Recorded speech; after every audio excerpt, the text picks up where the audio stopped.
Magandang araw po sa inyong lahat. Ang kwentong inyong mapapakinggan ay tungkol sa binatang si Lindon na nakatira sa isang baryong matagal nang nabubuhay sa takot dahil sa isang aswang. Sa hindi inaasahang pangyayari, isa si Lindon na naging biktima ng aswang. Inakala niyang katapusan niya na, ngunit iniligtas siya ng matandang si Mang Fabian. Sa tulong ni Mang Fabian, ay natuto si Lindon na gamitin ang latigong gawa sa buto ng ahas. Magagawa kayang tuldukan ni Lindon ang impyernong bumabalot sa kanilang baryo gamit ang bago niyang kaalaman? At anong katotohanan ang wawasak sa kanyang puso? Magiging dahilan ba ang katotohanan na ito para umatras siya sa kanyang misyon?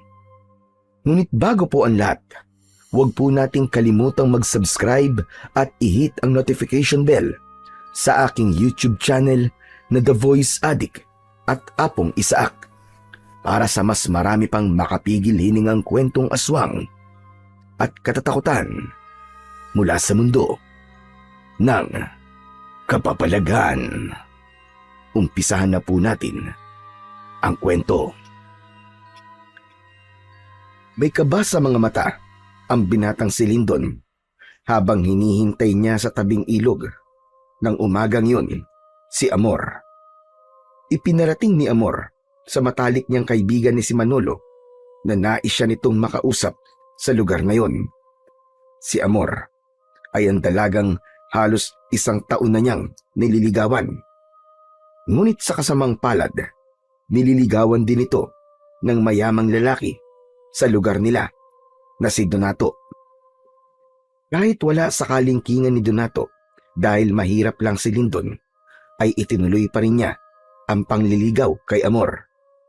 Naging masigasig siya sa pagpapakita kay Amor na malinis ang kanyang intensyon. Napatayo si Lindon sa pagkakaupo sa malaking bato sa tabi ng ilog nang dumating si Amor. May kinakabahang ngiti na sumilay sa kanyang labi.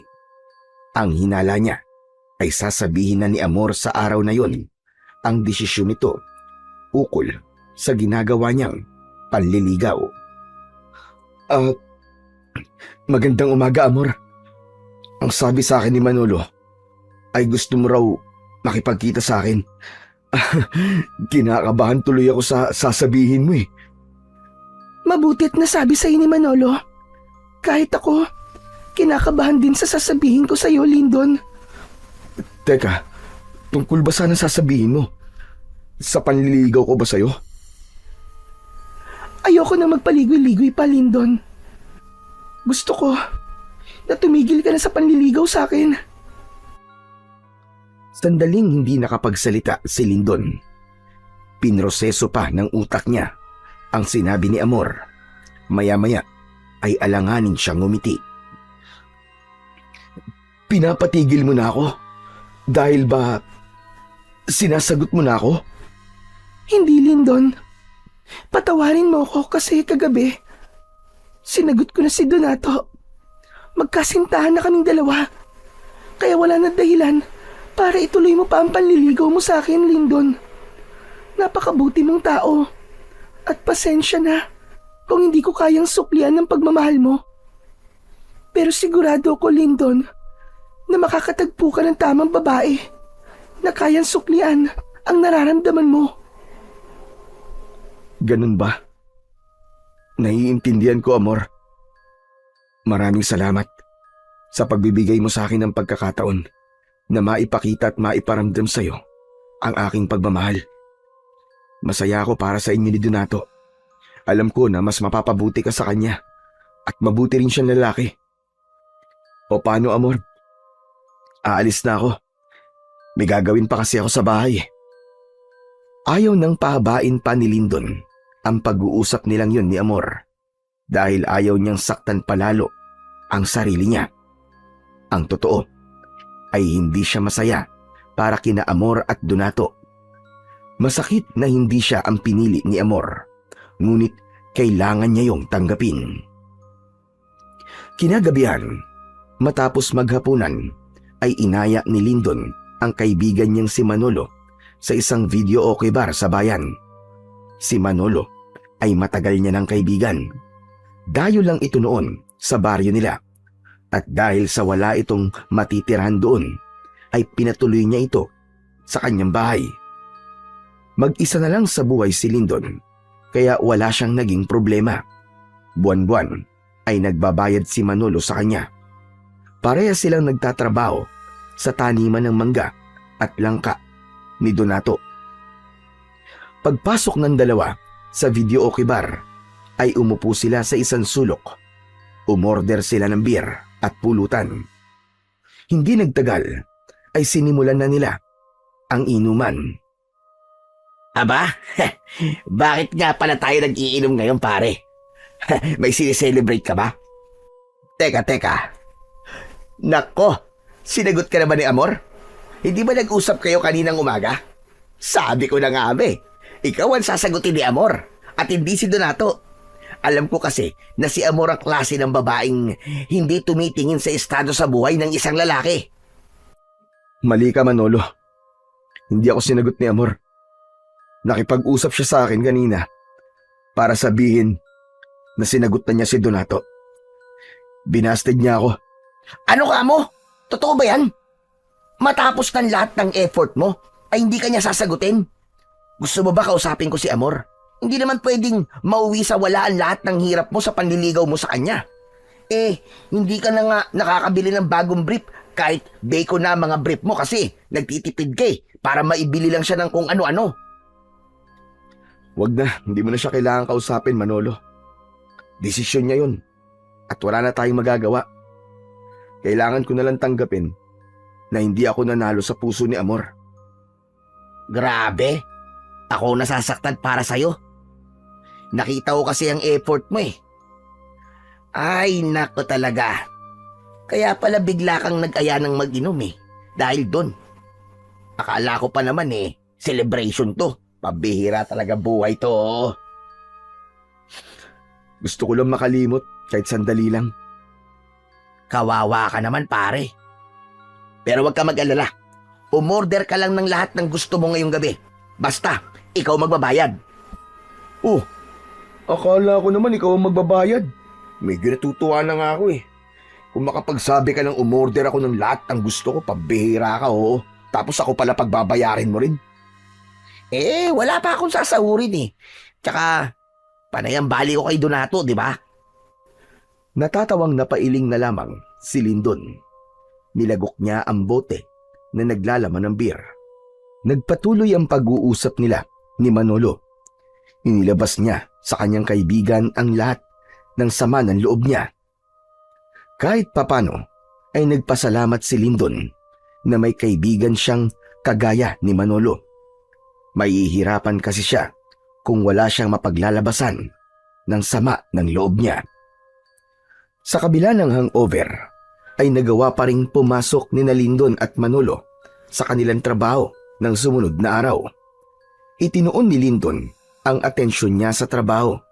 Iniwasan niyang magpaapekto sa sakit sa puso na kanyang nararamdaman dahil baka hindi siya makapagtrabaho ng maayos. Pagdating ng oras ng pahinga, ay tumambay sila ni Manolo sa ilalim ng puno ng mangga para kumain ng baon nilang tanghalian. Matapos nilang kumain, ay lumapit sa kanila si Donato. Matangkad na lalaki si Donato at matipuno ang pangangatawan. Wala na itong pamilya at sa pagkakatanda ni Lyndon ay bigla na lamang dumating sa baryo nila si Donato. Bumili ito ng lupa roon at nagtayo ng taniman ng mangga at langka. Malaki ang naitulong nun sa ilang tao sa baryo dahil marami sa kanila ang nagkaroon ng trabaho. Lyndon, maaari ba kita makausap? Tungkol saan, sir? Hindi muna nagsalita si Donato at tumingin ito kay Manolo. Agad namang nakuha ni Manolo ang ibig sabihin ng tingin na yun. O sige pare, magbabanyo na muna ako ha. Mag-usap lang kayo dyan ni Sir Donato. Nang umalis si Manolo, ay tumayo si Lindon. May hinala siya na ang pag-uusapan nila ni Donato ay ang tungkol kay Amor. Ano ho pala ang pag-uusapan natin, Sir Donato? Nasabi na siguro sa ni Amor ang tungkol sa aming dalawa. Meron sana akong ipapakiusap sa iyo, Lindon. Alam ko na magkaibigan kayo ni Amor bago mo siya niligawan. Ang gusto ko sana ay iwasan mo muna siya dahil sa kasintahan ko na siya. Alam mo na siguro ang ibig ko sabihin. Naiintindihan ko, sir. Huwag ho kayong mag-alala. Hindi niyo ako magiging problema. Maluwag po sa dibdib ko na tinanggap ko ang desisyon ni Amor. At yan naman talaga ang ginagawa ko. Iniiwasan ko na po si Amor bilang respeto sa relasyon po ninyong dalawa. Mabuti naman kung ganon. Aasahan ko yan, Lindon. Inilahad ni Donato ang isa nitong kamay. Walang pag-aalinlangan naman na inabot yon ni Lindon at nakipagkamay siya rito. Matapos yun, ay umalis na si Donato at bumalik na si Manolo. O ano pare? Tungkol kay Amor ang sinabi sa ni Sir Donato, no? Tama ka. Ang sabi niya ay baka pwedeng lumayo muna ako kay Amor. Kasi magkasintahan na raw sila. Ha? Sinabi niya yun? Bakit kanya palalayuin kay Amor? Matagal na kayo magkaibigan. Pero pare, siguro nga tama lang yun. Mas okay na umiwas na muna ako kay Amor. Kasi masasaktan lang ako kung patuloy ako makikipagkaibigan sa kanya. Saka ako na siya kakausapin kapag nawala ng nararamdaman ko sa kanya. Ikaw ang bahala pare. Ang sinabi ko opinyon ko lang naman. Pero sa pagkakakilala ko sa'yo, matagal mawala ang feelings mo sa isang babae. Kaya panigurado, matatagalan ka pang makamove on kay Amor. Wala na akong magagawa sa bagay na yan. Itutuon ko na lamang ang aking pansin sa ibang bagay, gaya nitong trabaho natin. Yan, tama yan pare. Suportado kita dyan.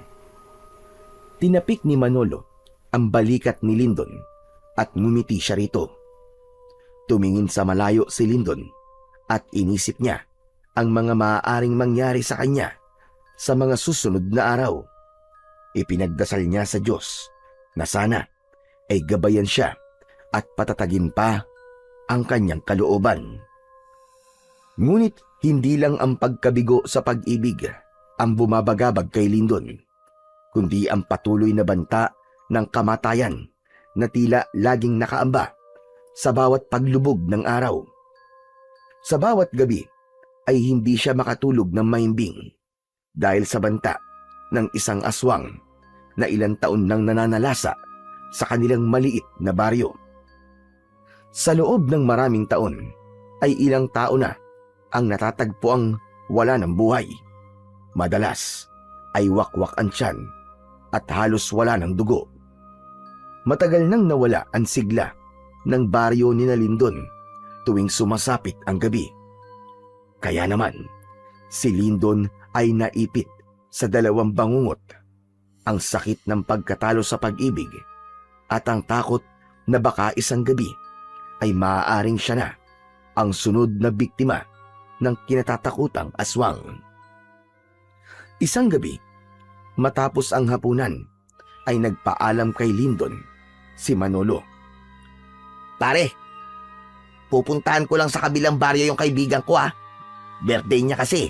Nag-aya na mag-iinom kami. Bakit hindi pa kayo kaninang umaga nag-inuman? Alam mo naman delikado dito sa atin kapag gabi. Mamaya, makasalubong mo pa yung aswang . Huwag ka mag-alala sa akin pare. Palagi kong dala ang balisong ko. Ipinagmamalaki na ipinakita ni Manolo kay Lindon ang balisong nito. Tatingin mo ba? May laban yan sa aswang? Sa dami na nang napatay nun, paniguradong napakadali lang para dun na labanan ka kahit may balisong ka, Chong. Ang negatibo mo naman mag-isip pare. Saka, hindi to ang unang beses na lumabas ako ng gabi. Kahit ilang beses hindi ko nakita yung aswang na yun . Pakiramdam ko nga, hindi totoo yun . Anong hindi totoong sinasabi mo? Ang dami-dami na nga naging biktima nun di ba? Nung isang gabi kamuntikan nang mamatay si Mang Cardo dahil nakasalubong niya yung aswang. Mabuti na lang at nakatakbo siya at pinapasok siya ni Kapitan sa bahay nila. Kung hindi, paniguradong dadagdag si Mang Gardo sa biktima ng aswang dito sa baryo natin. Alam ko na yan. O sige na, kailangan ko nang umalis at baka ako na lang ang hinihintay ng kaibigan ko Basta, kapag sobrang late na, doon na lang ako makikitulog sa kanila tapos bukas ng umaga na lang ako uuwi. Okay? Kung doon ka matutulog, agahan mo ang uwi mo at may trabaho pa tayo bukas. Oo na pare. Para ka namang nanay ko kung magpaalala Biglang natigilan si Manolo at bumakas sa mukha nito ang lungkot. Alam ni Lindon ang dahilan ng pagbabago ng emosyon ng kanyang kaibigan. Yun ay dahil sa ipinamigay ito ng sarili nitong ina nung bata pa ito. Hindi na nagsalita si Manolo at lumabas na ito ng bahay nila habang si Lindon ay inihatid ng tanaw ang kanyang kaibigan. Saka lang niya isinarado ang pinto nang mawala na sa kanyang paningin si Manolo. Hindi magawang makatulog ni Lindon ng gabing yon. Nais na sana niyang matulog dahil may trabaho pa siya kinabukasan, pero sadyang mailap ang antok sa kanya. Bumangon siya at lumabas ng bahay upang magpahangin. Ilang minuto na lang at 12:00 na ng hating gabi.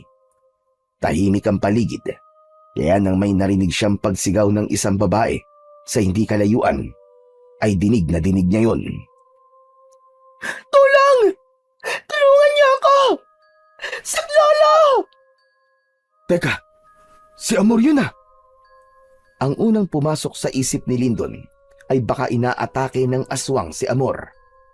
Bumalik siya sa loob ng bahay at kinuha ang matalas niyang itak. Tumakbo siya papunta sa pinanggagalingan ng sigaw. Hindi nga siya nagkamali dahil nakasalubong niya si Amor na tumatakbo at takot na takot.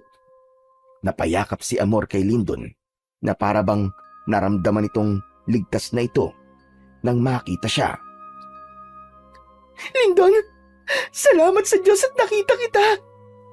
Tulungan mo ako. Bakit? Ano ba nangyayari?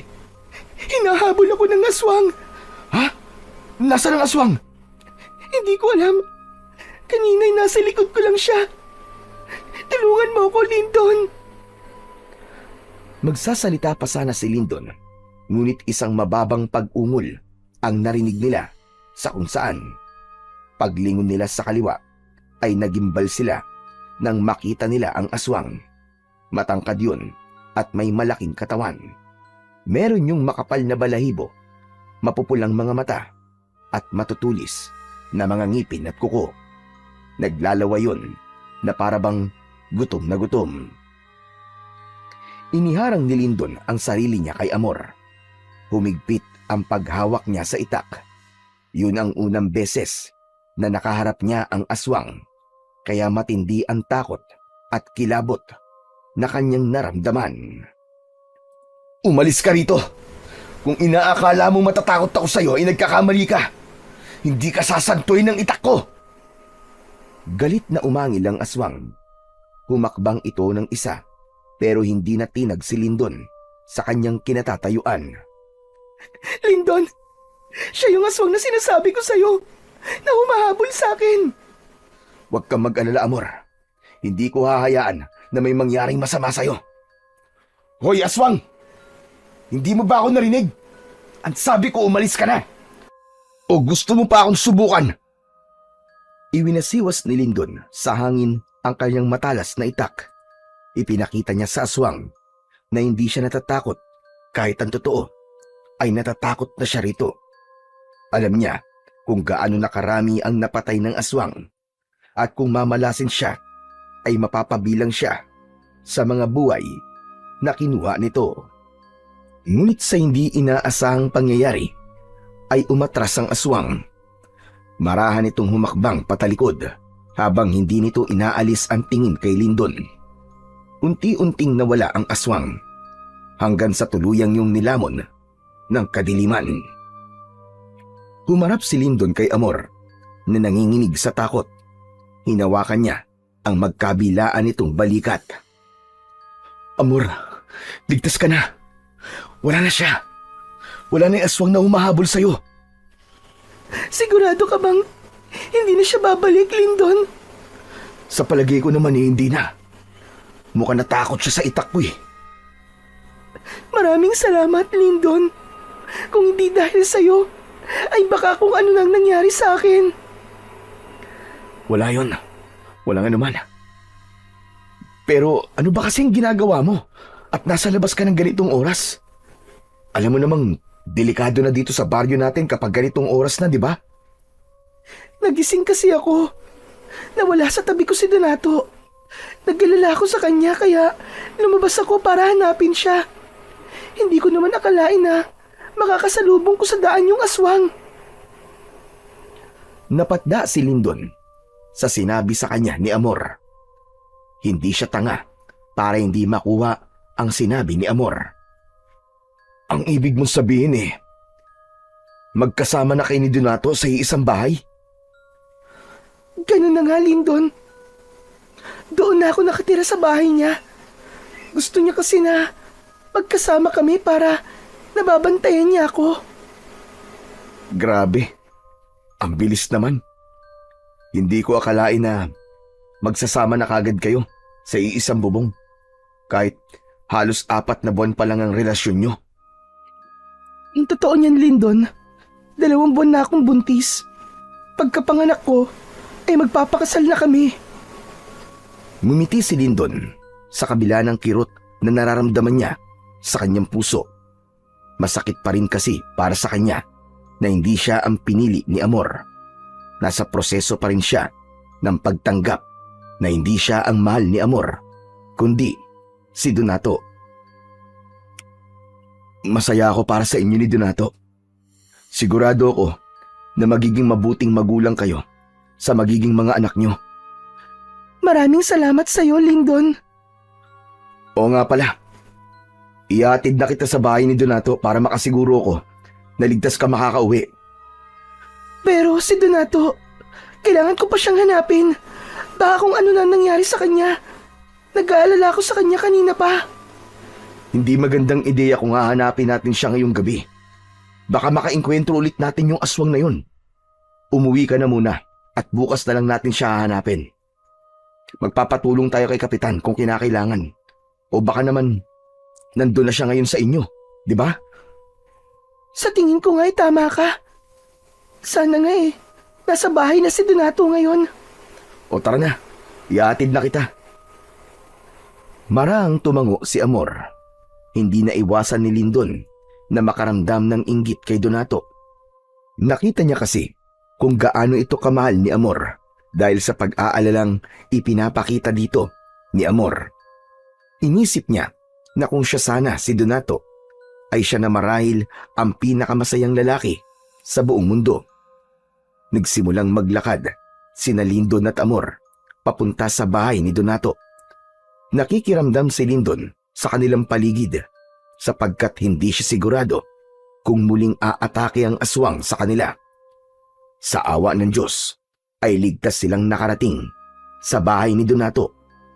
Ang bahay na yon ang pinakamalaki at pinakamagandang bahay sa baryo nila. Isa yung patunay ng pagiging mayaman ni Donato. Nasa harapan na sila ng pinto nang bigla yung bumukas.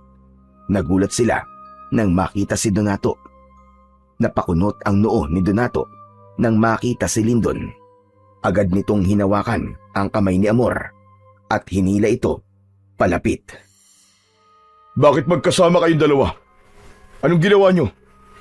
Donato, iniligtas ako ni Lindon sa aswang. Kung di dahil sa kanya, ay baka wala na ako ngayon. At ano namang ginagawa mo sa labas ng ganitong oras? Huwag mong sabihin na nakipagkita ka kay Lindon nang hindi ko alam. Hindi, Donato. Nagising kasi ako kanina na wala ka sa tabi ko. Kaya lumabas ako para hanapin ka. Tapos, yun nga, nakasalubong ko yung aswang. At nakita ko ni Lindon. Iniligtas niya ako sa aswang. Totoo po ang sinabi ni Amor sa inyo, Sir Donato. Nag-alala kasi siya sa inyo, kaya lumabas siya para hanapin ka. Sige na, makakauwi ka na, Lindon. Kung totoo na iniligtas mo si Amor, maraming salamat. Maraming salamat ulit, Lindon, ha? Nakangiting tumango si Lindon at umalis na siya sa lugar na yon.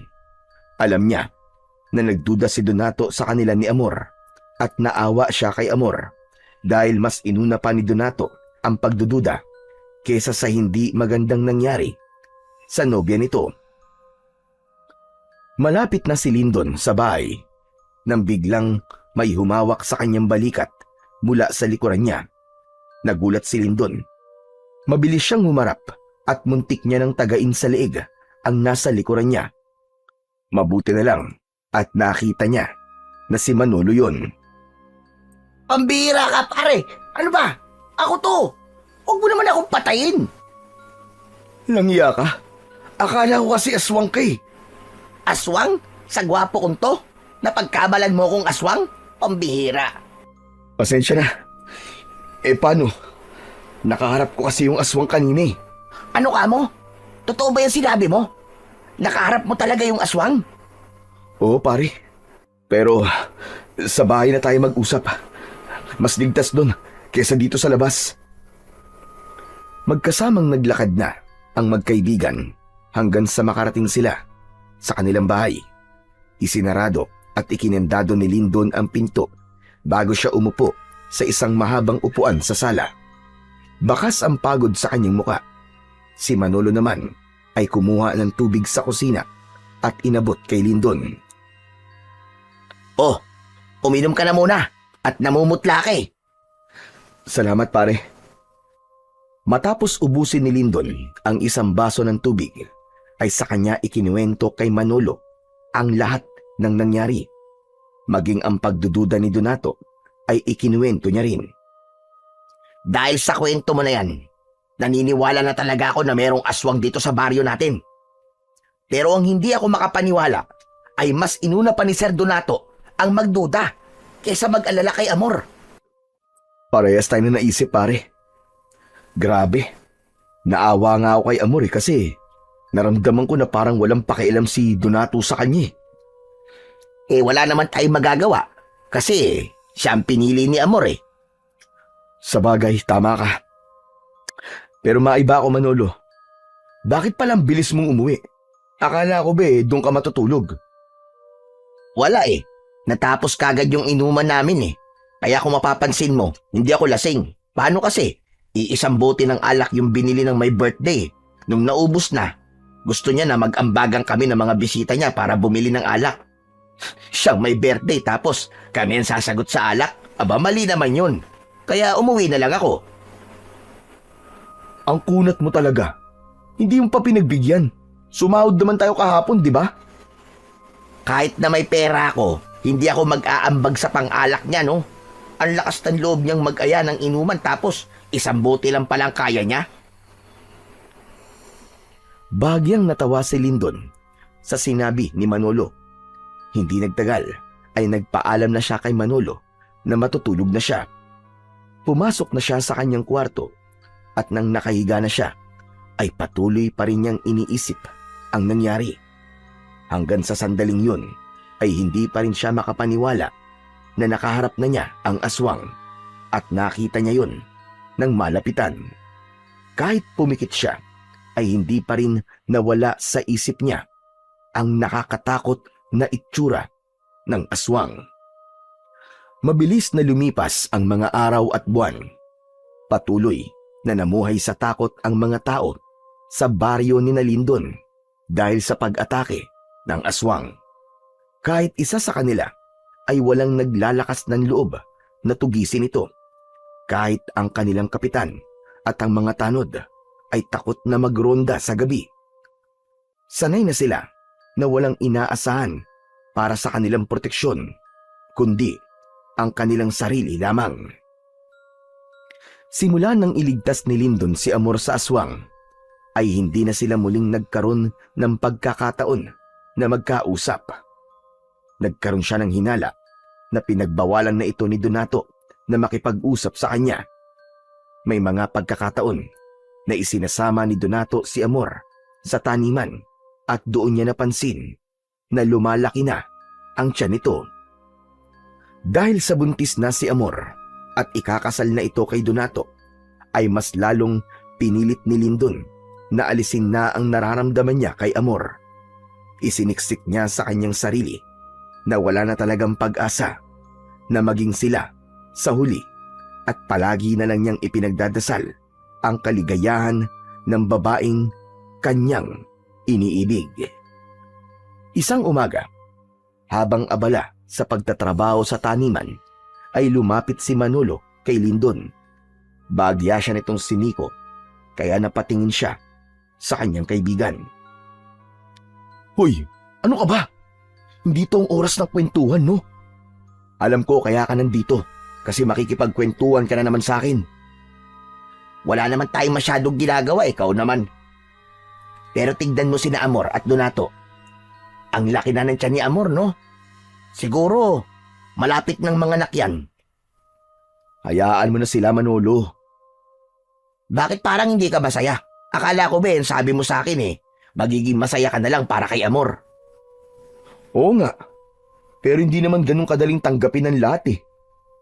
Sa bagay, mahirap talaga kasi alam ko kung gaano mo kamahal si Amor. Tumahimik na si Lindon at mabilis niyang tinignan sina Amor at Donato na nakaupo sa mahabang upuang kawayan sa ilalim ng isang puno. Masayang nagkekwentuhan ng dalawa at bakas sa mukha ni Amor ang saya habang hinahaplos ang tiyan. Hindi sinasadyang napatingin si Amor kay Lindon. Pakiramdam ni Lindon ay tumalon ng puso niya.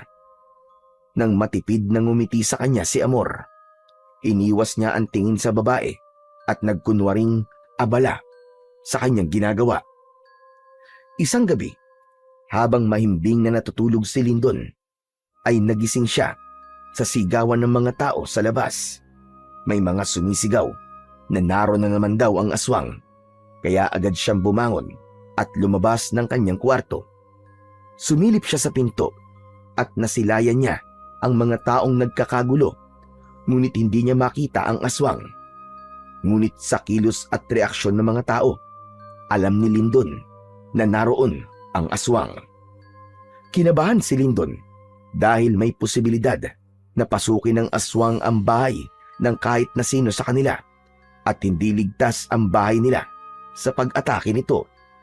Kinuha niya ang itak sa kusina at kinatok ang kwarto ni Manolo. Manolo! Manolo, gumising ka dyan! Manolo! Sumasalakay na naman ang aswang! Gumising ka! Ilang ulit na kumatok si Lindon. Paulit-ulit niyang tinawag ang pangalan ni Manolo, ngunit walang sumagot sa kanya. Ang bihira! Ito talaga si Manolo! Parang mantika kung matulog! Naging mas malakas ang sigawan ng mga tao at sa pagkakataon na yon ay narinig niya ang pangalan ni Amor. Dahil doon ay tuluyan na siyang lumabas at kinakabahang lumapit siya sa mga taong nagkukumpulan. Isang matandang lalaki ang tinanong niya sa nangyayari. Manong, ano po nangyayari? Nasaan po ang aswang? Si Amor, yung nobya ni Donato, tinangay siya ng aswang. Ano? Saan po siya dinala ng aswang? Itinuro ng matandang lalaki ang magubat na bahagi ng kanilang baryo. Anito ay kinakaladkad ng aswang si Amor. Sinabi rin ito na dahil buntis si Amor ay naging mainit ito sa mata ng aswang. Walang ibang nasa isip si Lindon ng mga sandaling yon, kundi ang iligtas si Amor. Hindi siya papayag na maging biktima ito ng aswang, lalo na ang anak na dinadala nito. Sa kabila ng takot, ay sinuong ni Lindon ang makapal na kagubatan. Hahanapin niya roon si Amor at ang aswang. Diyos ko, sana hindi pa huli ang lahat. Huwag niyo pong hayaan na mapahamak si Amor at ang anak niya. Nagpatuloy si Lindon sa paghahanap. Hindi niya na alintana ang pagtusok ng mga matutulis na bato sa kanyang talampakan. Sa pagmamadali niya kasi kanina ay hindi niya na naisip na magsuot ng tsinelas. Hanggang sa narinig niya ang kalunos-lunos na pagsigaw ni Amor. Paglingon niya sa kanan ay doon niya nakita si Amor na mabilis na tumatakbo habang sapo ang may kalakihan nitong tiyan. Sinalubong ni Lindon si Amor. Agad niyang napansin ang malalim na sugat nito sa braso. Dumudugo yun at mukhang mula sa kalmot ng aswang. Lindon! Lindon, tulungan mo ako! Yung aswang! Gusto niya akong patayin! Tara na! Umalis na tayo rito bago pa niya tayo maabutan! Teka! May kailangan kang malaman, Lindon. Yung aswang! Gusto niya akong patayin. Kasi nalaman ko ang sikreto niya. Kilala ko na kung sino ang aswang, Lindon. Kilala ko siya. Sino, Amor? Sino ang aswang? Ngunit bago pa makapagsalita si Amor, ay biglang lumitaw ang aswang sa likod nito. Hinablot ng aswang si Amor sa magkabilaang balikat at hinila ito palayo kay Lindon. Sa lakas ng aswang ay madali nitong nailayo si Amor, habang si Lindon ay nanlaki ang mga mata sa gulat dahil sa bilis ng pangyayari. Nang may masmasan, ay hinabol ni Lindon ang aswang. Sinundan nito ang madilim na bahagi ng kagubatan kung saan ito naglaho kasama si Amor. Hanggang sa isang kalunos-lunos na pagsigaw mula kay Amor ang bumasag sa katahimikan ng gubat. Nahinto sa pagtakbo si Lindon nang makita niya si Amor na butas ang dibdib habang kinakain ng aswang ang puso nito. Pakiramdam niya ay nawala siya sa sarili at napuno ng galit ang kanyang buong pagkatao. Walang hiya ka! Papatayin kitang aswang ka! Walang pagdadalawang isip na sinugod ni Lindon ng aswang gamit ang itak. Tumayo ang aswang para salubungin siya. Inindayan niya ito ng isang malakas na saksak sa tiyan, pero mabilis itong nakaiwas. Tinadyakan siya ng aswang sa dibdib. Bumulagta siya sa damuhan at agad na nawalan ng hangin sa katawan. Pinilit niyang tumayo at muling umatake. Ngunit hinarang ng aswang ang kanyang braso at sinunggaban siya sa balikat. Umalingaw-ngaw ang sigaw ni Lindon nang maramdaman niya ang matatalim na ngipin ng aswang na bumaon sa kanyang laman. Pilit niyang itinulak ang aswang gamit ang natitirang lakas. Kinalmot siya ng aswang sa dibdib. Binuhat siya nito at itinapon sa lupa. Naramdaman niya ang pagkirot ng kanyang tagiliran na tila nabalian siya ng tadyang. Puno ng dugo ang kanyang katawan at nanlalabo na ang kanyang paningin. Nang sandaling yun, napagtanto ni Lindon na wala siyang laban sa aswang. Kung hindi siya tatakas, ay matutulad siya kay Amor. Kaya nang makita niyang palapit ang aswang, ay agad siyang tumalikod at tumakbo. Pikit matang tinahak niya ang madilim na kagubatan habang naririnig niya ang malakas na yabag ng aswang sa kanyang likod.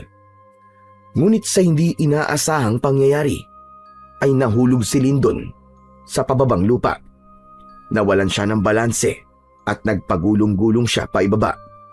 Nang tumama ang ulo niya sa isang malaking bato, ay doon na siya tuluyang nilamon ng kadiliman at wala na siyang natandaan pa sa mga sumunod na pangyayari.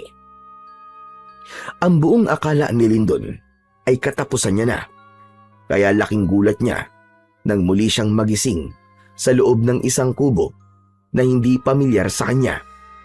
Sinubukan niyang bumangon, ngunit sumakit ang kanyang buong katawan. Isang matandang lalaki ang pumasok sa kubo na may dalang mangkok na may umuusok na sabaw. Sino ka? Nasaan ako? Ako si Fabian. Ako ang nakakita sa iyo sa gubat na walang malay. Nandito ka sa aking kubo. Huwag kang mag-alala. Ligtas ka rito sa aswang. Paano mo nalaman na aswang ang may gawa nito sa akin? Nakita ko ang mga sugat mo. Alam kong aswang ang may kagagawan ng mga yan. Huwag ka na munang gumalaw masyado.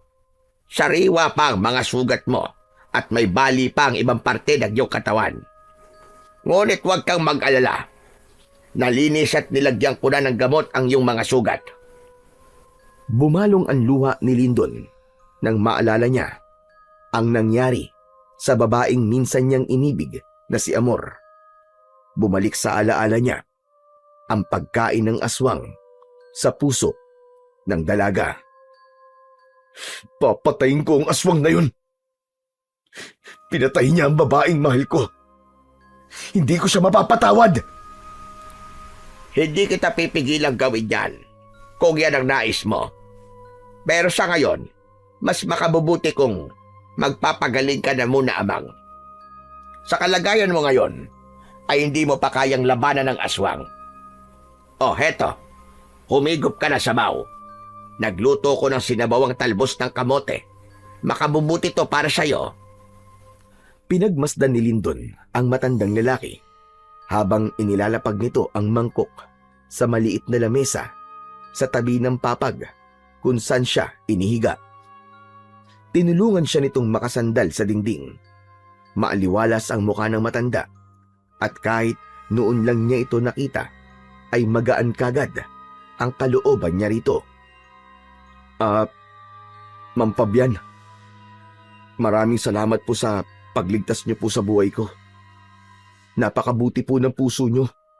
Kasi kahit hindi niyo naman po ako kilala, ay tinulungan niyo pa rin ako.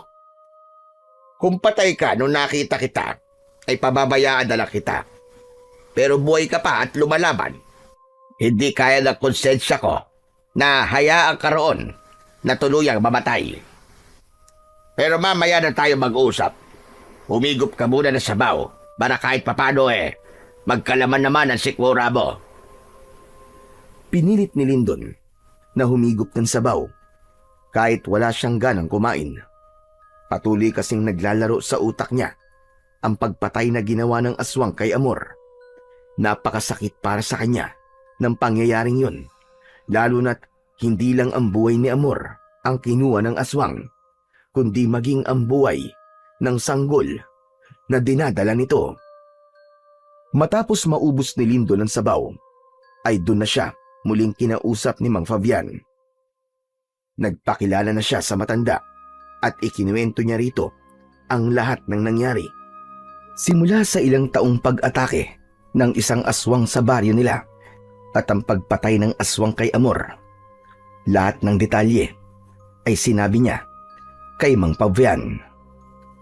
Nang matapos ng magkwento si Lindon, ay naramdaman niya ang bigat sa muka ng matandang lalaki. Naririnig ko ang tungkol sa aswang na yan sa tuwing nagtutungo ko sa palengke para magbenta ng mga tanim kong gulay. At alam kong napakasakit ng pinagdadaanan mo ngayon. Masakit makita na mamatay ang isang taong importante sa'yo, lalo na sa kamay ng isang aswang. Ang ibig niyo po bang sabihin may mahal kayo sa buhay na pinatay din ng aswang? Tama ka. Meron nga. Hindi lang isa, kundi dalawa. Ang aking asawa at anak. Wala akong nagawa noon. Halos mabaliw ako. Kaya itinigil ko na ang pagiging manunugis ng mga aswang dahil pakiramdam ko ay wala ng dahilan para gawin ko pa yon. Teka, isa po kayong manunugis? Noon yon, Lindon. May kaalaman din ako sa panggagamot. Nang huminto na ako, ay pinili ko manirahan dito sa gubat na malayo sa mga mahal ko sa buhay. Gusto ko silang protektahan dahil alam ko na uubusin ng mga aswang ang mga taong malapit sa akin. Hanggat hindi ako humihinto sa pagtugi sa mga hayop na yon.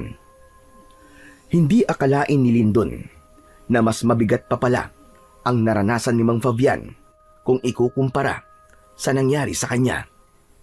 Ganun pa man, nakitaan niya si Mang Fabian ng katatagan ng loob.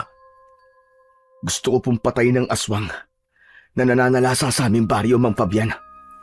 Gusto kong tuldukan ng napakaraming taon na nabuhay kami sa takot nang dahil sa kanya.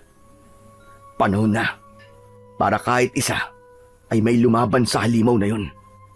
Sa tingin ko po, ay pinagtagpo po tayo ng tadhana upang turuan niyo po ako ng inyong nalalaman sa pakikipaglaban sa mga aswang. Lyndon, hindi birong kalaban ng mga aswang, sinasabi ko sa'yo. May ilan sa kanila na matatalino, tuso. Gagamitin nila ang kahinaan mo kung hindi ka nila magagawang talunin. Dapat ay buo ang loob mo kung gagawin mo ang iyong sinabi. Buo na po ang loob ko, Tatang. Ayoko na pong hintayin na may mabiktima pa siya na taong malapit sa akin. Walang problema sa akin kung nais mong matutunan ang aking nalalaman. Pero sa ngayon, magpalakas ka na muna. Hindi makabubuti sa'yo kung sisimulan kagad natin ang iyong pagsasanay na ganyan ang kalagayan ng iyong katawan.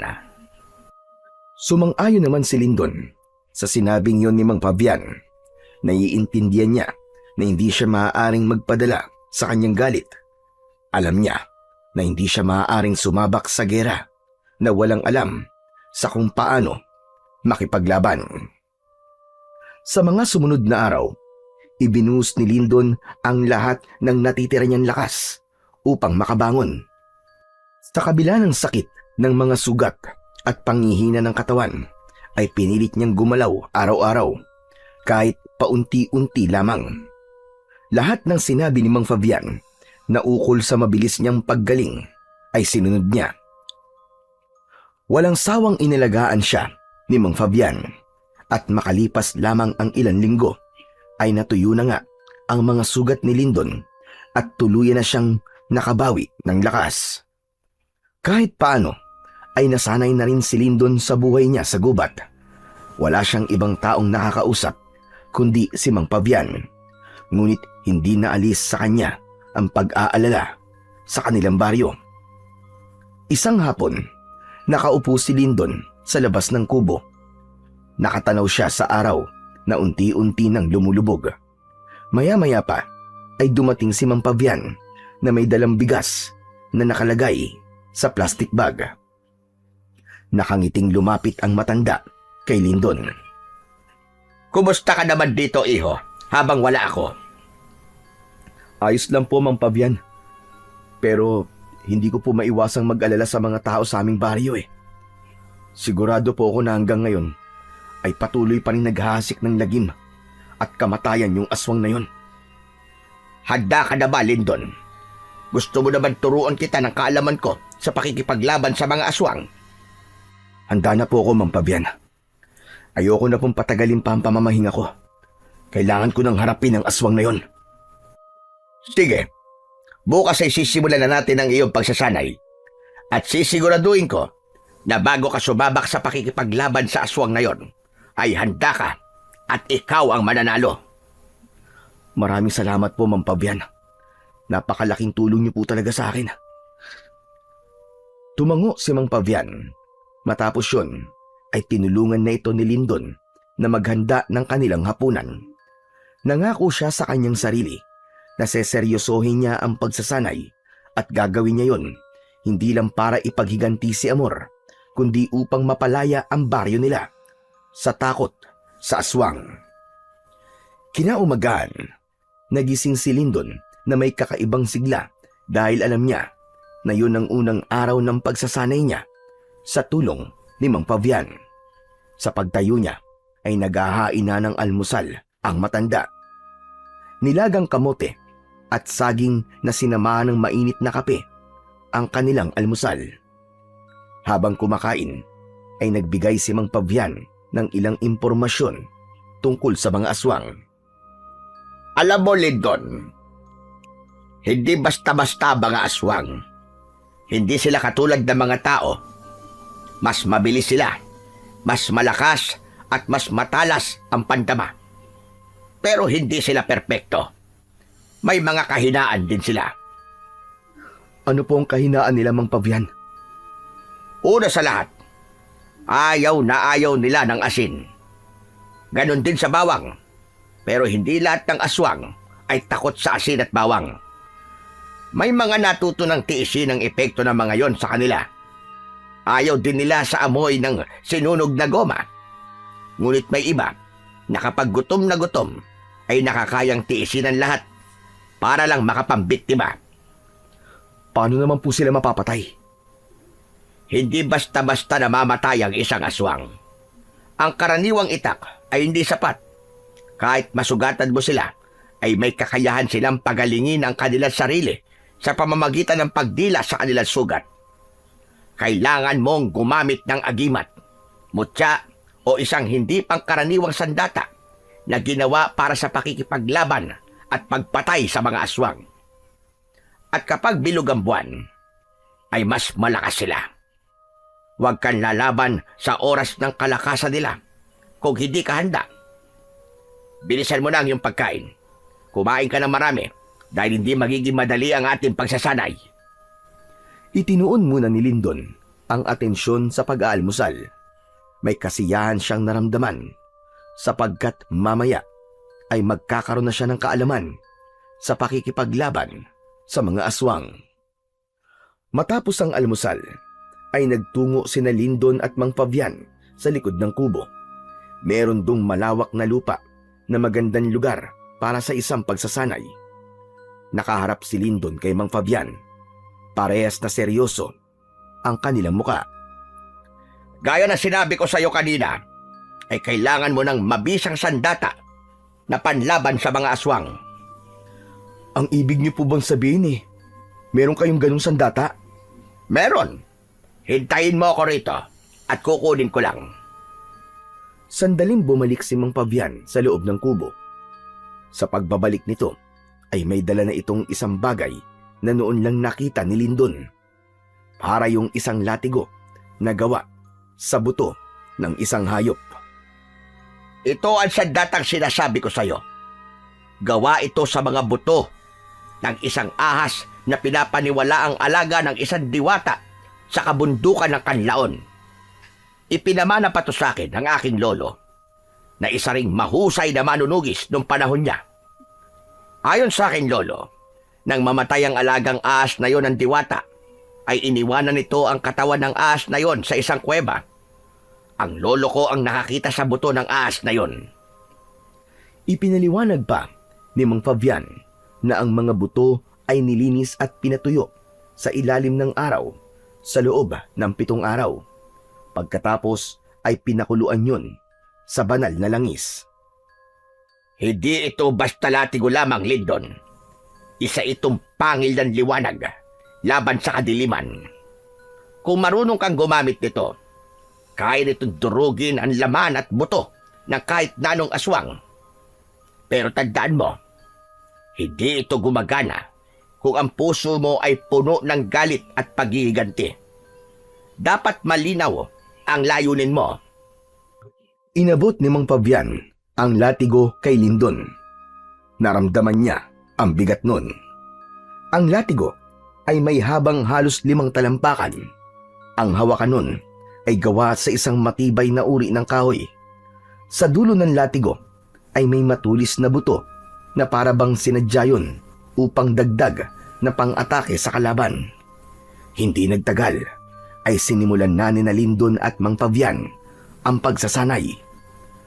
Matikas na tumayo si Lindon habang hawak ang latigong gawa sa buto ng ahas.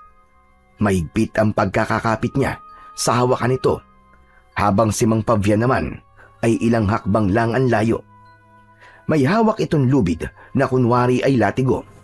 Yun ay upang mas maunawaan ni Lindon ang tamang paggalaw at pag-atake. Tandaan mo sasabihin ko, Lindon. Ikaw ang kokontrol sa latigo at hindi ikaw ang kokontrol nito. Itinaas ni Lindon ang latigo at marasyong inihampas sa lupa. Napaatras siya sa lakas ng bagsik ng hagupit ng latigo. Bagyang nahukay ang lupa kung saan tumama ang latigo. Sa sumunod na mga minuto ay itinuro naman ni Mang Fabian kay Lindon kung paano gamitin ang latigo sa pag-atake at gayon din sa pagdepensa. Dahil hindi likas ang pagiging mandirigma, ay labis na nahirapan si Lindon. Mang Pavian, napakahirap palang gamitin ang latigo sa pakikipaglaban. Wala ka po bang ibang sandata na pwede kong gamitin gaya ng itak o kaya espada? Kung nais mong mapatay ang aswang sa inyong baryo, ay kailangan mo maging mahusay sa paggamit ng latigong yan. Walang nananalo na sa una pa lang ay sumusuko na kagad. Palagi mong isipin na walang bagay ang madali sa una. Lahat ay dapat pinaghihirapan bago mo marating ang tagumpay. Sa sinabing yon ni Mang Pavian, ay nabuhayan ng loob si Lindon. Inisip niya si Amor at ang mga tao sa kanilang baryo. Bagamat patuloy siyang nahirapan sa pagsunod sa galaw ni Mang Pavian, ay hindi na siya nagreklamo. Inisip niya na kailangan niyang matutunan ng lahat ng dapat niyang matutunan upang magtagumpay siya sa sandaling magkaharap na sila ng aswang.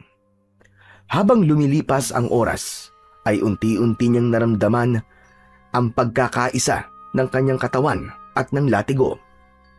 Ganun pa man, aminado siya na marami pa siyang kailangan matutunan bago niya harapin ang aswang sa kanilang baryo. Matapos ang nakakapagod na pagsasanay, ay naupo si Lindon sa harapan ng kubo. Lumapit sa kanya si Mang Pavian at inabutan siya nito ng isang basong tubig. Nagpasalamat siya sa matanda. Bago yun, ininom. Grabe, ang hirap po talaga magsanay sa paggamit ng latigo niyo, Mang Pavian. Pero tinandaan ko po ang mga sinabi niyo sa akin na hindi dapat kagad sumuko. Gaya mo ay nahirapan din ako nung unang nagsanay ako niyan sa paggamit ng latigo. Maigpit noon ang lolo ko. Kapag nagkamali ako, ay hinahampas niya ako ng kanyang tungkod. Mukhang hindi niyo naman po gagawin sa akin yun kasi wala po kayong tungkod eh. Huwag ka mag-alala. Magkaiba kami ng aking lolo ng estilo sa pagsasanay. Sandaling natigilan si Lindon. Nang sandaling yun, ay bumalik sa kanyang alaala ang huling sandali ni Amor at isang bagay ang kanyang naalala. Mang Pavian, may bigla lang po akong naalala.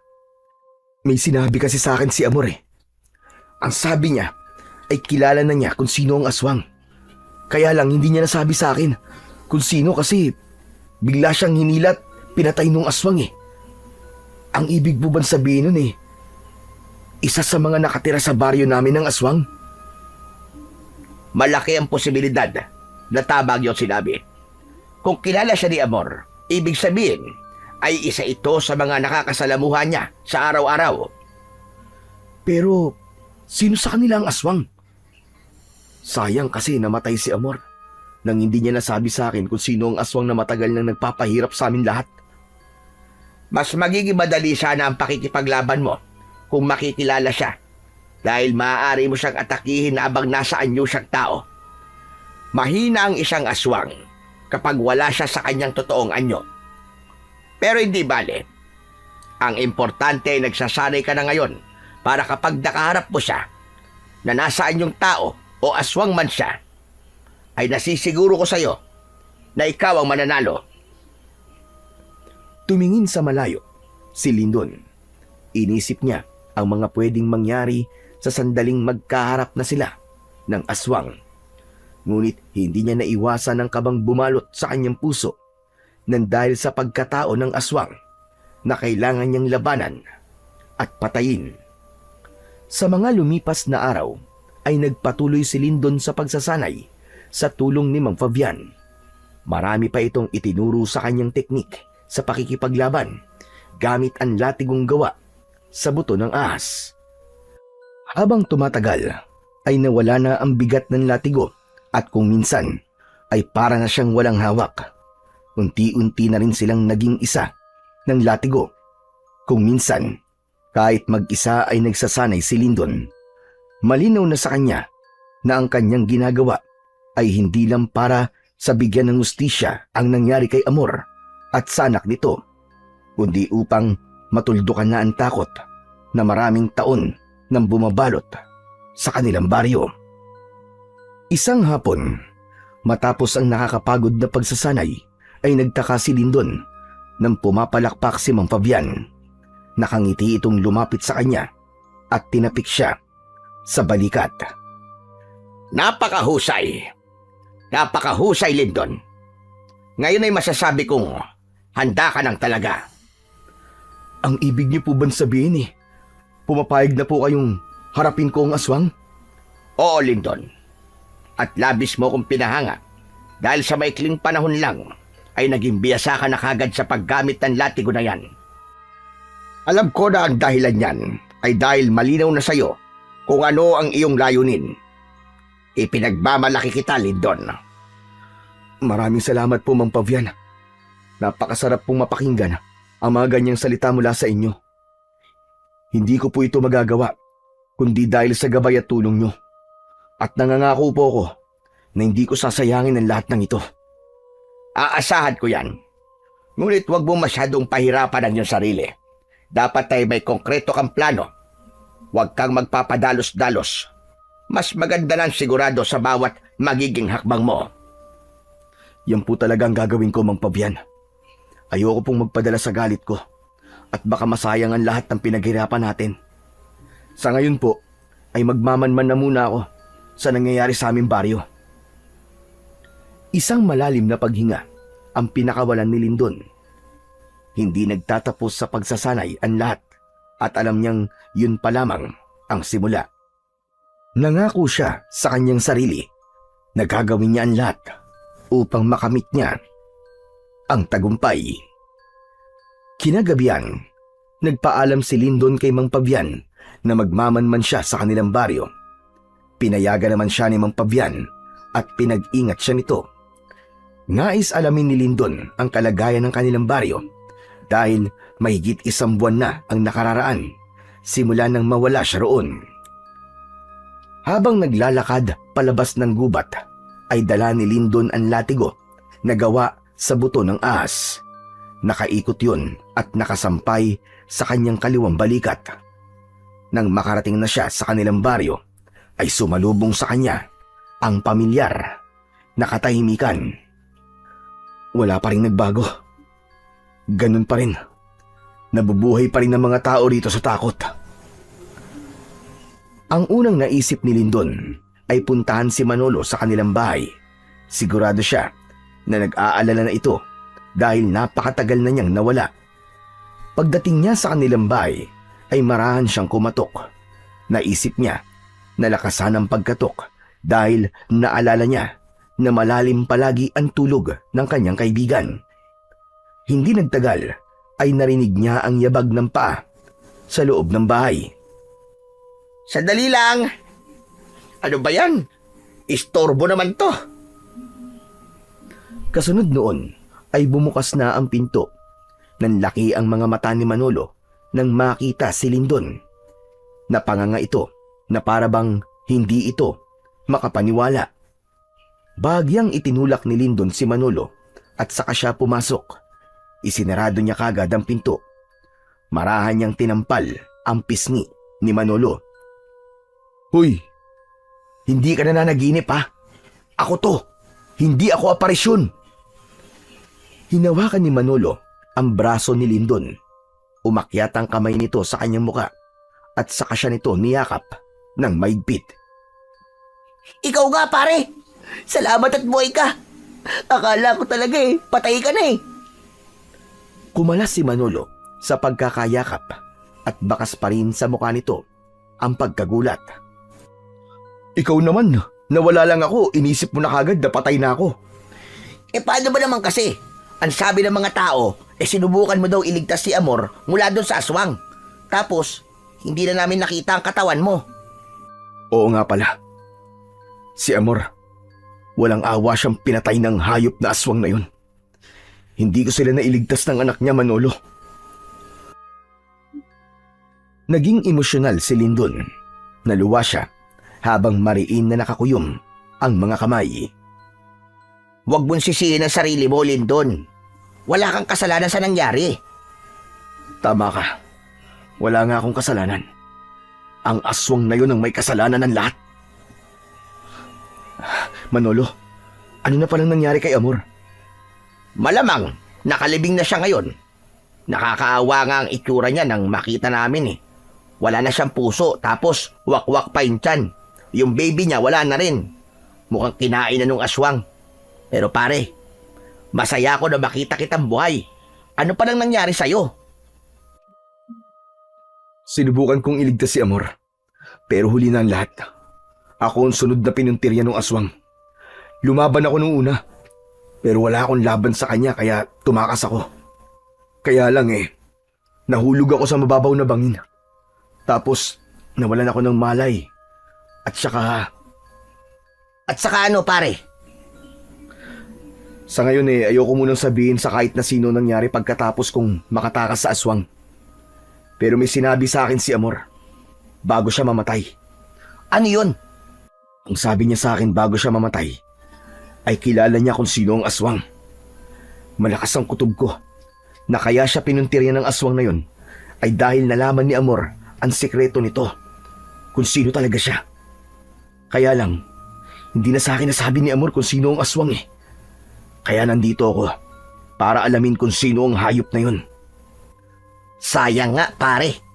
Kung nasabi sana sa ni Amor, malamang sinugod na ng mga tao kung sino ang aswang dito sa baryo natin para natapos na sana ang kasamaan niya.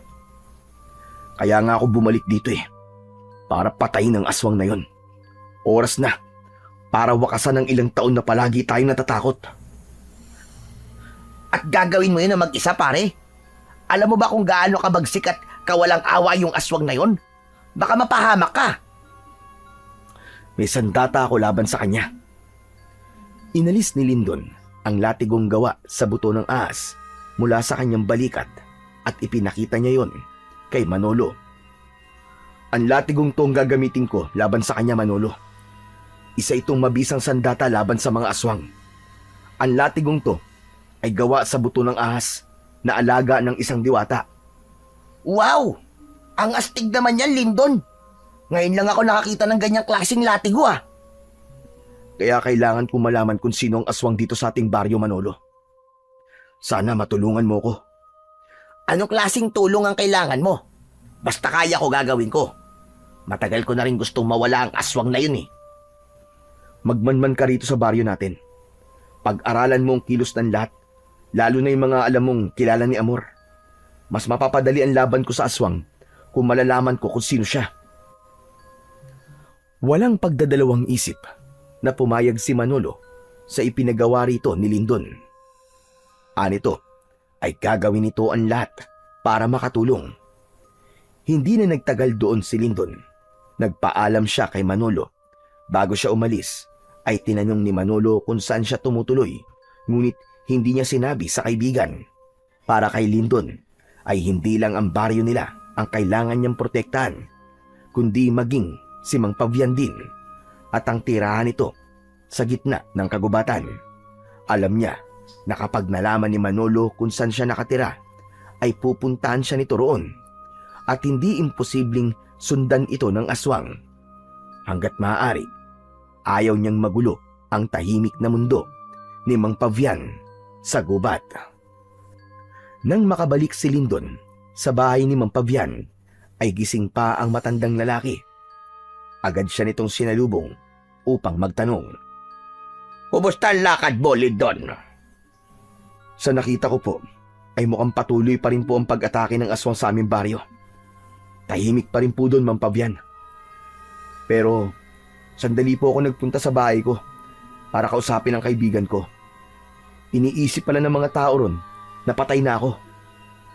Hindi ba'y mas maganda yon para isipin ng aswang na wala nang maglalakas ng loob na labanan siya?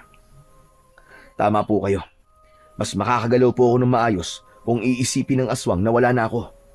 Pero yung kaibigan mo, sigurado ka bang mapagkakatiwalaan mo siya? Oo naman po. Matagal na po kami magkaibigan ni Manolo. Alam ko na mapagkakatiwalaan ko siya. At isa pa, tutulungan din po niya ako sa pagtuklas kung sino po ang aswang sa aming baryo. Malaking tulong po yun, lalo na't hindi pwedeng pati sa umaga ay nandun ako. Baka may makakita pa sa akin na ibang tao. Mabuti naman kung ganun. Ang mabuti pa ay magpahinga na tayo. Malalim na rin ang gabi. Sige po, Mang Pabian. Matapos na isabit ang latigo sa likod ng pinto, ay nahiga na si Lindon sa sahig na kawayan na may latag na banig. Habang si Mang Pabian ay nasa papag nito, ngunit hindi magawang makatulog ni Lindon. Patuloy niyang iniisip kung sino nga ba talaga ang aswang na tinutukoy ni Amor. Kinaumagahan, maagang nagising si Lindon para sandaling magsanay. Bandang 7:00 ng umaga nang tawagin siya ni Mang Pabian para mag-almusal. Matapos kumain, ay tinulungan muna ni Lindon si Mang Pabian sa taniman nito ng gulay. Kinuwentuhan siya ni Mang Pabian sa mga naging karanasan nito nung isa pa itong manunugis. Noon ay hindi lang sa baryo namin ako nanunugis ng aswang. May mga lugar din na humihingi sa akin ng tulong kapag may problema sila sa aswang. Naaalala ko na may isang baryo na hiningi ang tulong ko dahil maraming mga batang nawawala sa kanila. Alam ko na kagad na aswang ang may kagagawan nun at natagpuan ko ang aswang sa gitna ng kakauyan. Babae, matanda na pero mabilis pa rin kumilos. Ginamit ko sa kanya ang latigong gawa sa buto ng ahas para labanan siya. Sa huli, ako ang nagwagi at napakawalan ko mga batang binihag niya. Talaga po palang napakahusay niyo, Mang Pabian. Sigurado po ako na maraming humahanga sa inyo dahil sa galing niyo. Pero hindi sa lahat ng pagkakataon ay nananalo ko, Lindon. Ilang beses din ako nasugatan. Maraming beses din ako natalo. Pero hindi ako sumuko. Palagi kong iniisip kung bakit ako nakikipaglaban. Hindi ko ginamit ang latigo para magpakitang gilas. Ginamit ko yun kasi alam kong may kailangang iligtas. Tandaan mo yan, Lindon. Ang latigong yon ay hindi para sa galit, kundi para sa katarungan at pagtulong sa mga nangangailangan. Tatandaan ko po ang lahat ng sinabi niyo sa akin, Mang Pabian. Malaking bagay po para sa akin ang mga payo niyo. Nagpatuloy sila sa pagtatanim, ngunit sa pagitan ng katahimikan ay tila may bigat na naramdaman si Lindon sa kanyang dibdib. Sa kanyang isipan, muling umukit ang alaala ng gabing nakita niyang pinatay si Amor ng aswang. Alam niya na marami pang magiging biktima ang aswang kung hindi kagad siya kikilos. Pagsapit ng gabi, matapos ang hapunan, ay pumwesto si Lindon ng upo sa harapan ng kubo, habang si Mang Pabian naman ay abala sa paghuhugas ng kanilang pinagkainan. Habang nakatanaw sa malayo, ay may kakaibang naramdaman si Lindon. Naging maalinsangan ang hangin at may naamoy din siya na parang nabubulok na karne. Biglang lumabas si Mang Pabian, dala ang latigong gawa sa buto ng ahas. Inabot nito yon kay Lindon. Nagtataka man ay tinanggap pa rin yun ng binata. Bakit, Mang Pabian? Ano nangyayari? Nararamdaman mo ba yon? Biglang uminit at bumigat ang hangin. Isa yan sa senyales na merong aswang sa paligid natin o sa malapit. Maganda ka at gamitin mo ang latigo kung makikita mo siya. Bahagyang bumilis ang tibok ng puso ni Lindon dahil sa sinabing yun na matanda. Hindi dahil sa takot, kundi sa pagkasabik na sa wakas ay magagamit na niya sa tunay na laban ang latigo at ang natutunan niya mula kay Mang Pabian. Tinalasan niya ang kanyang mata at pakiramdam. Sinuyod ng mata niya ang paligid. Inihanda niya ang kanyang sarili sa posibleng pakikipaglaban. Hindi nagtagal ay lumitaw ang aswang sa madilim na bahagi ng gubat. Naglalawayon at nanlilisik ang mapupulang mga mata. Ikaw ang aswang na pumatay kay Amor! Hayop ka! Humanda ka, Lindon. Tapusin mo na siya kagad. Walang babalang sumugod ang aswang kay Lindon. Sinalubong ito ni Lindon at sinubukang hampasin ng latigo. Ngunit Mabilis na nakaiwas ang aswang. Bigla itong nawala at sa isang iglap ay lumitaw ito sa likuran niya. Sa likod mo, Lindon!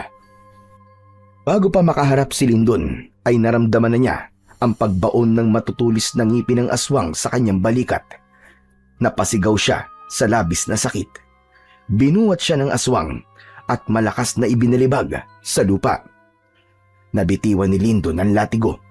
Susugurin sana ni Mang Pavian ng aswang gamit ang itak, pero malakas itong tinabig ng aswang. Nagpagulong-gulong sa lupa ang matandang lalaki. Pinilit na abutin ni Lindon ang latigo. Agad siyang gumapang para kunin ang latigo. Naramdaman niya ang paglapit ng aswang, kaya mabilis siyang humarap at iwinasiwas ang latigo sa hangin, pero hindi niya tinamaan ang aswang.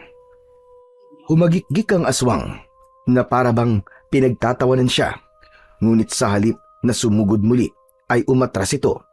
Mabilis itong tumakbo, palayo, at nawala sa kadiliman. Tumayo si Lindon at nilapitan si Mang Pavian. Tinulungan niya itong makatayo. Ayos lang po ba kayo, Mang Pavian?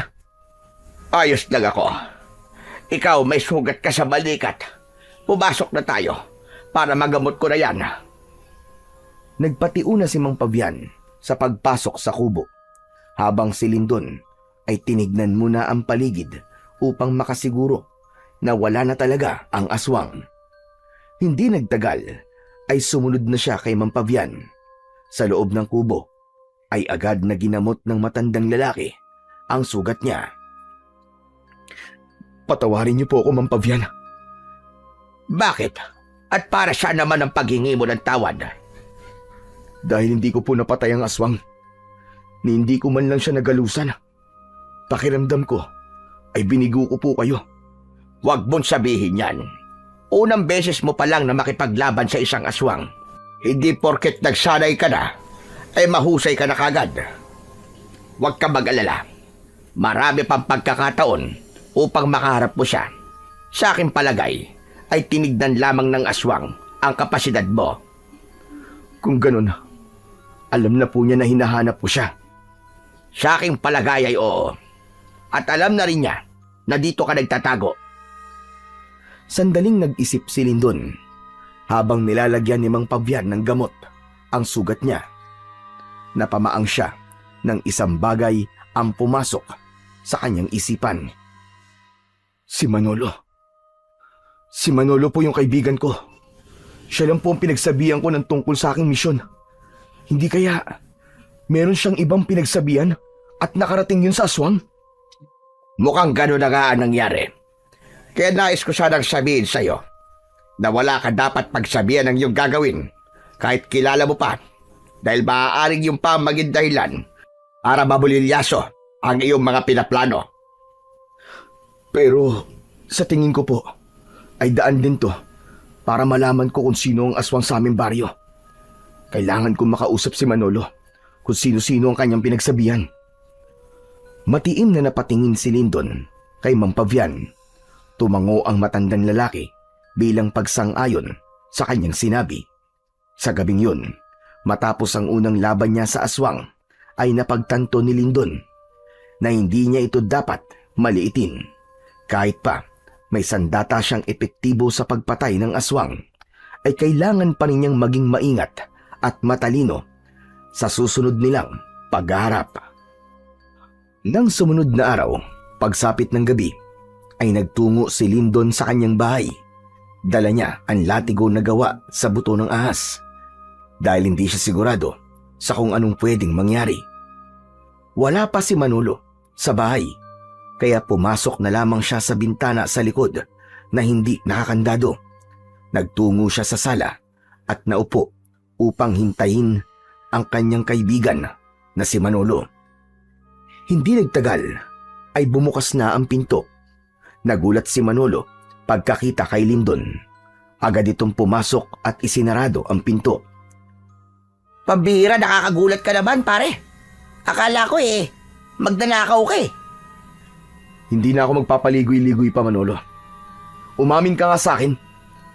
May pinagsabihan ka bang ibang tao na buhay pa ako At kung ano ang gagawin ko? Natigilan si Manolo. Pinagpawisan ito at bumakas sa mukha nito ang kaba. Meron akong pinagsabihan. Pero, isang tao lang. Sino? Sino ang taong yon, Manolo? Si Donato. Nagtanong kasi siya nung isang araw kung ano na ang balita tungkol sa'yo kasi ayaw niyang maniwalang patay ka na. Kaya naikwento ko na nagpakita ka sa akin. Nasabi ko rin ang balak mong pagpatay sa aswang. Teka, may mali ba sa ginawa ko? Malaki, Manolo. Nalaman na ng aswang kung saan ako nagtatago ngayon. Umatake siya rong kagabi. Sigurado ka bang si Donato lang ang pinagsabihan mo? Oo, siya lang talaga. Wala nang iba. Bakit ba?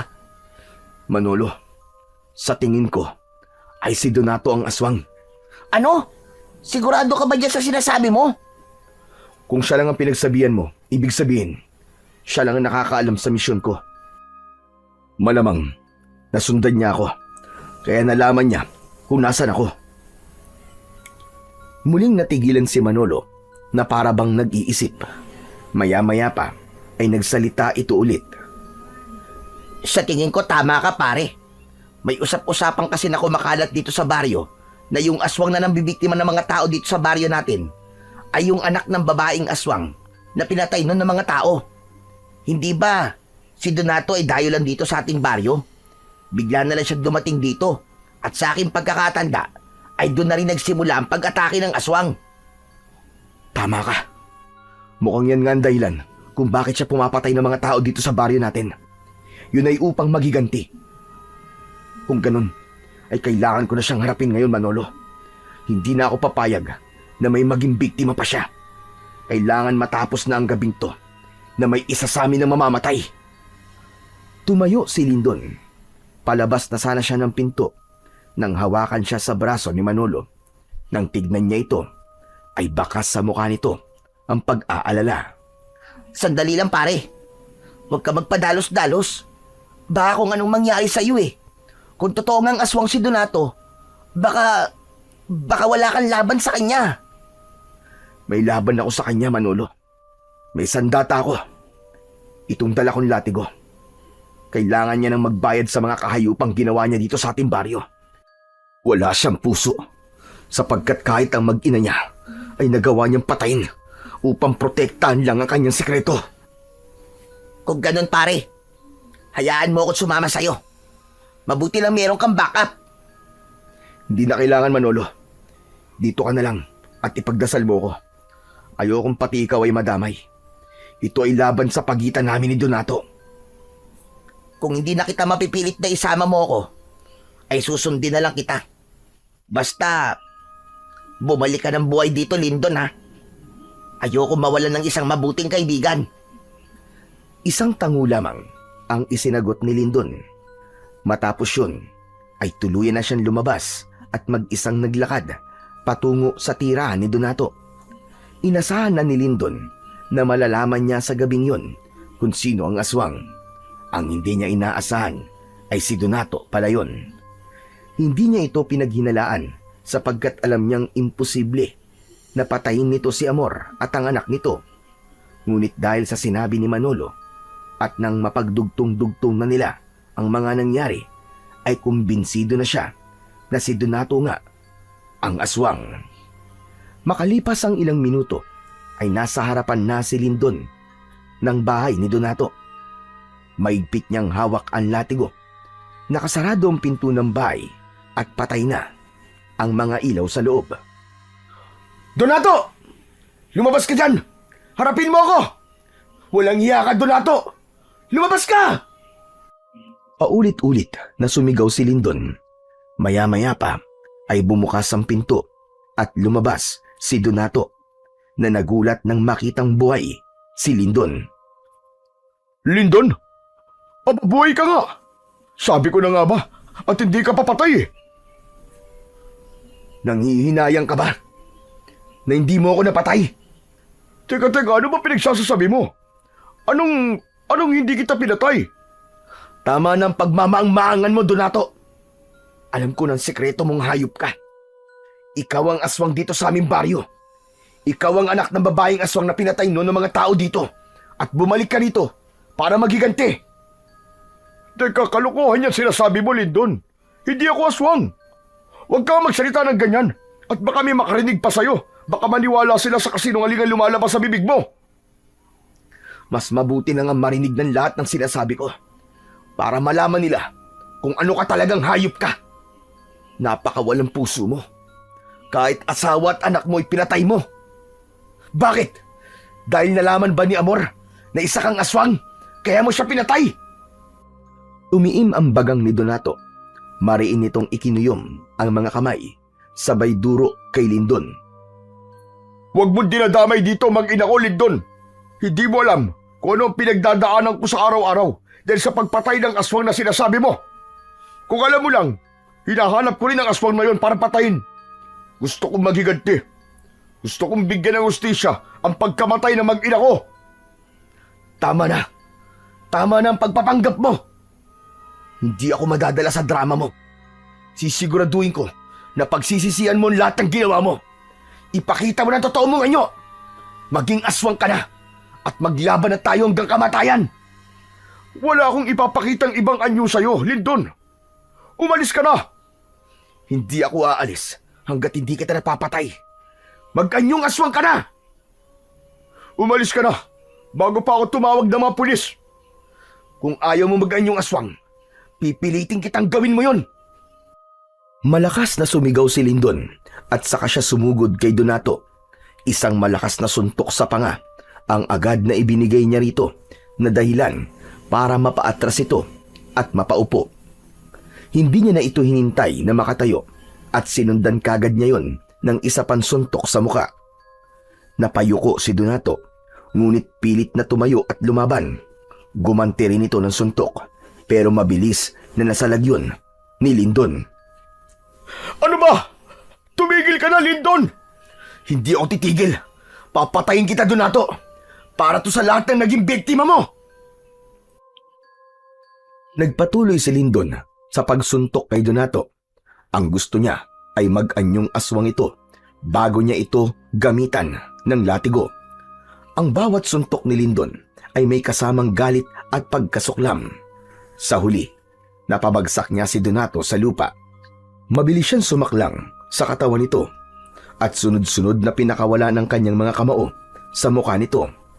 Ang bawat suntok ay mabigat, may kasamang panlilisik ng mga mata at walang pasubaling galit. Ipakita mo na ang totoo mong anyo! Halimaw ka! Hindi na nagawang makapagsalita ni Donato. Lupaypay na ito at duguan na ang muka. Tila wala na itong lakas para lumaban. Kaya tinanggap na lang nito ang mga suntok ni Lindon. Napagod na rin si Lindon kaya inipon niya ang kanyang lakas. Itinaas niya sa ere ang kanyang kamao. Malakas siyang sumigaw. Akmang susuntokin niya muli si Donato ng isang sigaw ang pumigil sa kanya. Lindon! Tama na! Hindi siya isang aswang! Nagtatakang napatingin si Lindon sa papalapit na si Mang Pavian. May hawak itong maliit na bote na may laman na langis at kung ano-anong ugat. Mang Pavian! Siya po ang aswang! Siya lamang ang pinagsabihan ng kaibigan ko ng tungkol sa nangyari sa akin at sa plano ko. Kaya nalaman niyang buhay pa ako at sinundan niya ako sa tirahan niyo sa gubat.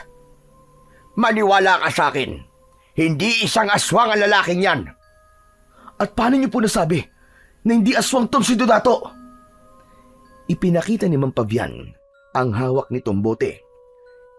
Dahil sa boteng ito, hindi kumukulo ang lagi sa loob nito. Kaya sigurado kong hindi siya aswang.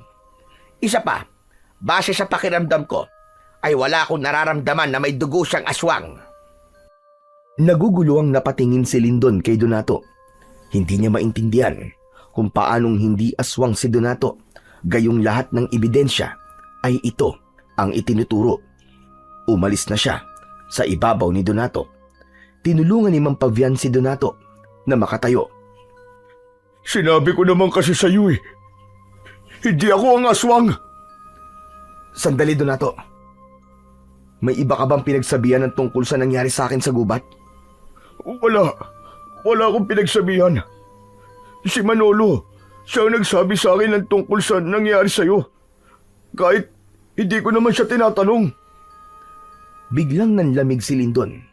Pakiramdam niya ay binuhusan siya ng isang timbang tubig. Napatingin siya kay Mang Pavian. Alam ko nasa isip mo, Lindon. Ibig sabihin, si Manolo, siyang aswang? Tama ka. Ang kaibigan mo ang aswang at mukhang matagal ka na niyang nililinlang. Hindi. Hindi pwedeng maging aswang si Manolo. Matagal ko siyang nakasama eh. Simula na dumating siya dito sa baryo namin, ay kaibigan ko na siya.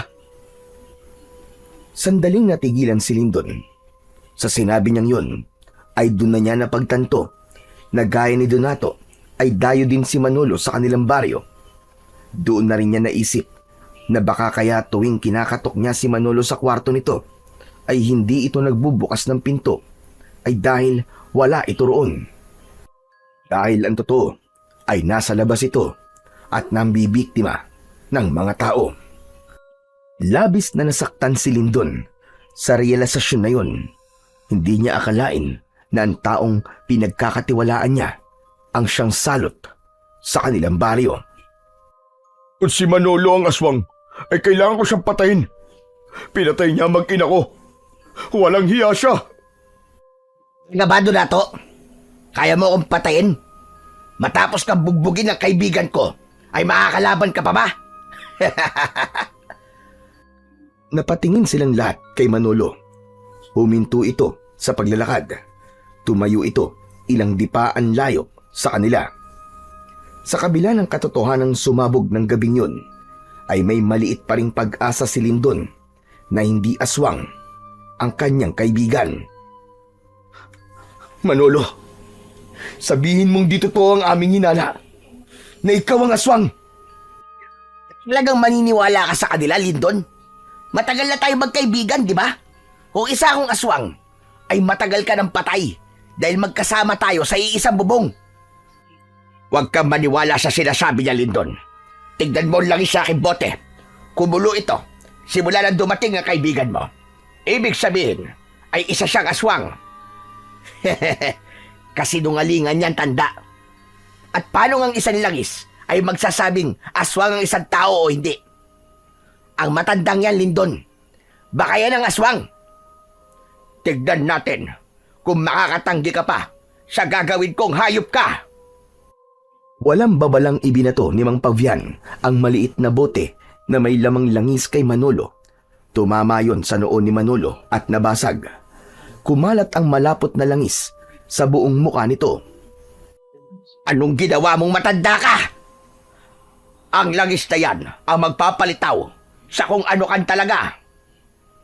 Napaatras si Lindon sa gulat habang kitang-kita niya ang marahas na pagbabago ng anyo ng kaibigan.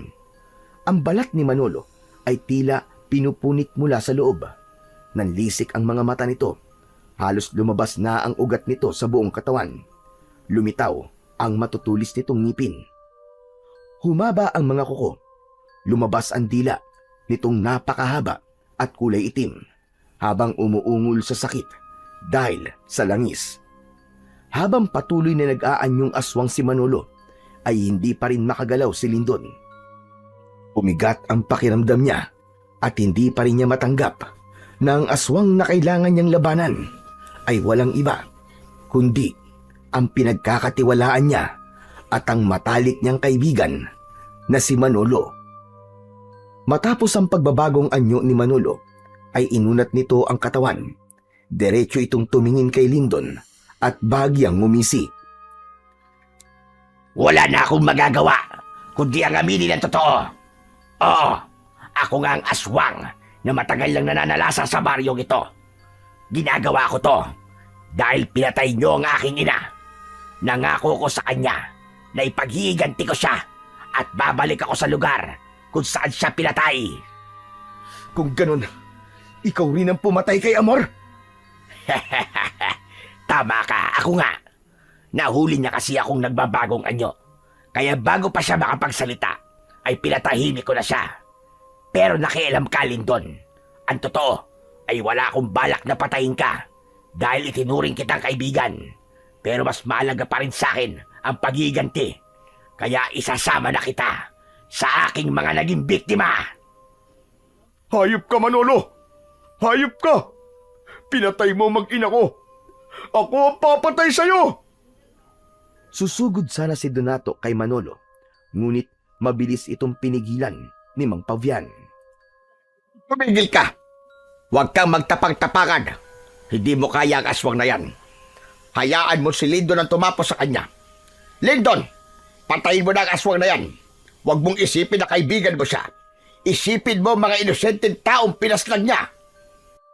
Umiim ang bagang ni Lindon habang mas sumigpit ang pagkakahawak niya sa latigo na gawa sa buto ng ahas. Inisip niya si Amor at ang anak nito. Inisip din niya ang napakaraming bangkay na natatagpuan sa kanilang baryo tuwing umaga. Ngunit sa kabila ng lahat ng yun, ay nakikita niya pa rin si Manolo bilang kaibigan kahit nasaan yung aswang ito. Biglang umatake si Manolo kina Lindon. Agad na iniharang ni Lindon ang kanyang sarili upang salubungin ang aswang. Sinabi ng utak niya na hampasin niya ito pero pinigilan siya ng kanyang puso. Walang pagdadalawang isip na sinubukan ni Manolo na kalmutin si Lindon, ngunit agad siyang nakaiwas. Manolo! Hindi kita kayang saktan! Magkaibigan tayo! Lumaban ka, Lindon. Ayoko manalo sa'yo dahil lang nagpaubaya ka. Muling umatake si Manolo habang si Lindon ay panay pa rin ng iwas. Mabilis ang bawat galaw ni Manolo. Para itong mabangis na hayop na gutom at wala ng bakas ng pagkakaibigan sa mga mata nitong nanlilisik. Hindi kayang kalimutan ni Lindon na kaibigan niya si Manolo. Ito ang palaging karamay niya sa kanyang problema. Ang unang tumatawa sa mga biro niya at ang naging sandalan niya sa mga panahon na nawawala na siya ng pag-asa. Ngunit hindi niya rin kayang itanggi na ito ang nagdulot ng takot at kamatayan sa kanilang baryo. Tumalon si Manolo sa ere, sabay sugod kay Lindon. Bumaon ng mga kuko nito sa kanyang balikat. Pinunit ng matutulis nitong kuko ang kanyang laman. Napaurong siya at napasigaw sa sakit. Namilog ang mata niya at biglang sumiklab ang galit sa kanyang dibdib. Nawala ang lahat ng pag-aalinlangan niya. Napagtanto niya na kung hindi niya tatapusin si Manolo, ay siya ang papatayin nito. Siguro nga ay hindi na maibabalik ang ating pagkakaibigan. Patawarin mo ako, Manolo. Pero isinumpa ko na kung sino man ang aswang ay papatayin ko. Isang iglap ay sumugod si Lindon kay Manolo. Pinakawalan niya ang latigo. Ang unang hampas ay naiwasan ng aswang. Ngunit ang pangalawa ay tumama sa kaliwang braso ni Manolo at nag-iwan ng isang malalim na sugat. Umatras si Manolo habang sumisigaw. Mabilis ang mga sumunod na galaw ni Lindon. Umatake siya ng walang pag-aatubili. Ang bawat paghampas niya ng latigo ay may kasamang pagnanais ng katarungan sa lahat ng naging biktima ni Manolo. At nang sandaling yun, ay hindi na lang siya lumalaban para sa katarungan, kundi sa alaala ng pagkakaibigang pinatay ng kasinungalingan. Nang naging sunod-sunod na ang pagtama ng latigo kay Manolo, ay naging mabagal na ang paggalaw nito hanggang sa pinintirya ni Lindon ang leeg nito. Pinaikot muna niya sa ere ang latigo bago yun inihampas sa leeg ni Manolo. Mabilis na pumulupot ang latigo sa leeg nito. Labis na nagulat si Manolo at hindi na nito nagawang makagalaw. Paalam. Paalam, Manolo. Maraming salamat sa pagkakaibigan. Inilan ni Lindon ng buong lakas ang latigo. Gumuhit ang matutulis na gilid ng buto ng ahas at nagawa nung bumaon hanggang sa buto ni Manolo. Nang tuluyang mahilan ni Lindon ang latigo, ay lumipad ang pugot na ulo ni Manolo at bumagsak yon sa lupa. Kasunod noon ay ang pagbagsak ng katawan nito. Hindi napigilan ni Lyndon ang mapaiyak. Masakit para sa kanya na patayin si Manolo, ngunit alam niya na yun ang nararapat. Matapos ang lahat ay lumapit sa kanya sina Mang Pavian at Donato. Tapos na. Tapos na, Lyndon. Nagtagumpay ka. Tinuldukan mo na ang ilang taong sumpa na meron ng inyong baryo. Maraming salamat, Lyndon. Ngayong wala na si Manolo, ay sigurado na ako na nakamit na ng aking mag-ina ang nararapat na hustisya para sa kanila. Pero, pinatay ko ang kaibigan ko. Sadyang ganyan ang buhay. May mga bagay kang kailangang gawin para sa ikabubuti ng mas nakakarami. Kahit ang bagay na yon, ang dudurog sa'yo. Hinayaan lang si Lyndon ni Mang Pavian at Donato na ilabas ang kanyang mga luwa. Halos hindi niya matignan ang katawan ni Manolo. Tila nakisabay pa ang panahon sa kanyang pagluluksa dahil biglang bumuhos ang malakas na ulan. Tumingala si Lyndon at isang malakas na sigaw ang kanyang pinakawalan habang hinuhugasan ng ulan ang luwa sa kanyang mga mata. Makalipas ang ilang araw ay nakabalik na si Lyndon sa kanyang bahay. Nanibago siya sapagkat hindi siya sanay na mag-isa siya roon. Mabilis ding kumalat sa baryo nila ang pagiging aswang ni Manolo at ang pagkakapas lang dito ni Lyndon. Marami ang humanga kay Lyndon, hindi lang dahil sa tapang niyang harapin ng aswang, kundi maging sa desisyong patayin ng aswang, kahit pa ito ay ang kanyang kaibigan. Isang umaga, binisita ni Lyndon si Mang Pavian sa kubo nito. Nagdala siya ng grocery para rito at mga mangga at langka na ipinadala naman ni Donato. Maraming salamat sa mga dala mo, Lyndon. Salamat at hindi mo ko nakakalimutan. Mang Pavian, sa laki at dami po ng mga naitulong niyo sa akin, ay hindi ko po kayo makakalimutan. Oo nga pala, Mang Pavian. Nandito po ako para alokin kayo na doon naman nirahan sa aking bahay. Huwag po kayo mag-alala. Hindi ko po kayo pagtatrabahuin. Naisip ko po kasi na tulungan kayo kapalit ng tulong niyo sa akin. Lyndon, wala akong hinihinging kapalit sa tulong na ginawa ko sa'yo. Masaya na ako na naibalik ng kapayapaan sa inyong baryo. Isa pa, sanay na ako sa buhay ko rito sa gubat. Pasensya na kung tatanggihan ko ang iyong alok. Pero ako sana may papakiusap sa'yo. Ano po yun, Mang Pavian? Tumayo si Mang Pavian at kinuha nito ang latigong gawa sa buto ng ahas. Nais ko sanang ipamana sa'yo ang aking latigo. Kung papayag ka, ipagpapatuloy natin ang iyong pagsasanay. Hindi lang si Manolo ang aswang na maaaring umatake sa inyong baryo. Nakikita ko na ikaw ang karapat-dapat na magmay-ari nito. Buong pusong tinanggap ni Lyndon ang latigo mula kay Mang Pavian. Sa paraan ng kanyang ngiti ay hindi na niya kailangang magsalita. Ramdam niyang alam na ni Mang Pavian ang kanyang kasagutan. Ipinangako ni Lyndon sa kanyang sarili na simula sa araw na yun ay paghuhusayan pa niya ang kanyang kaalaman sa pakikipaglaban. Nang sa gayon, sa oras na muling may aswang na sumubok na sirain ang katahimikan ng kanilang baryo, ay mas handa na siya at kaya niya ng lumaban para sa kabutihan.